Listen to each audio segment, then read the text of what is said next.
A lot of the course is targeted at the people who identify themselves as being a little outside of mainstream.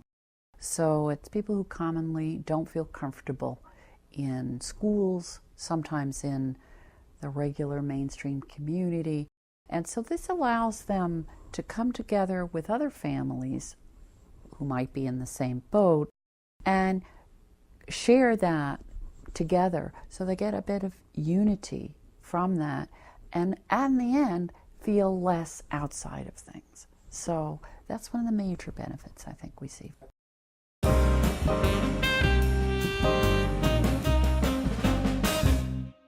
I think both parents and children and grandparents, they like the coming together. It gives them a bit of a structure to talk about themselves and their histories, and often kids find things out about the family that they didn't know.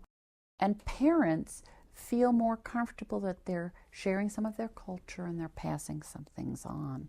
The other thing that families like about interacting with other families, they find then similarities and getting comfortable with both how they're alike and how they're different. So there's both sharing within the family, but there's also sharing across families.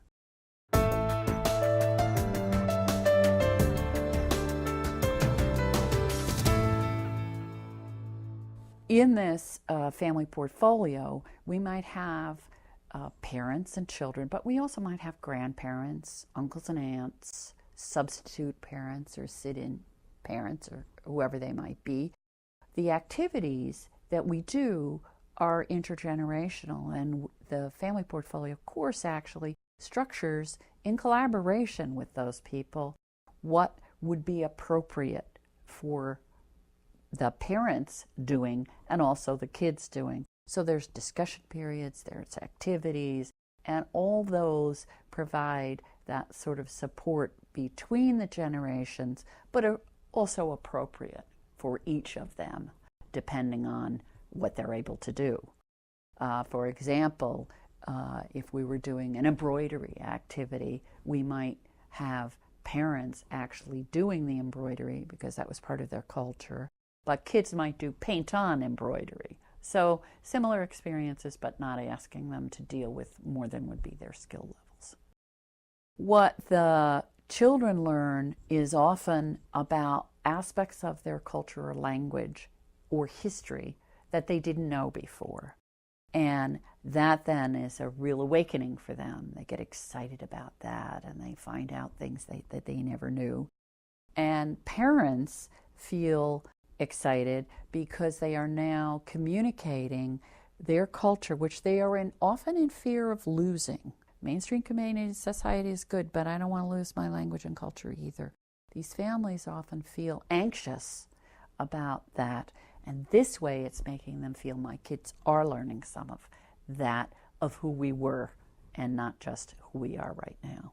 I think grandparents are often learning the same thing. They are feeling more confident that their culture, their history, their experience, their ways of doing things will be continued by the younger generation. So I think it helps them start to build some confidence, some self-confidence about that.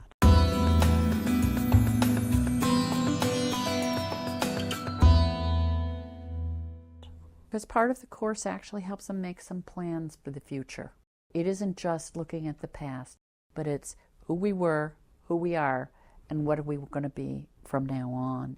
Part of it helps them think about what might be our educational plans, both for parents and kids, what might be our recreational plans, what might be our cultural plans or language plans or anything like that, that then the family can move forward to.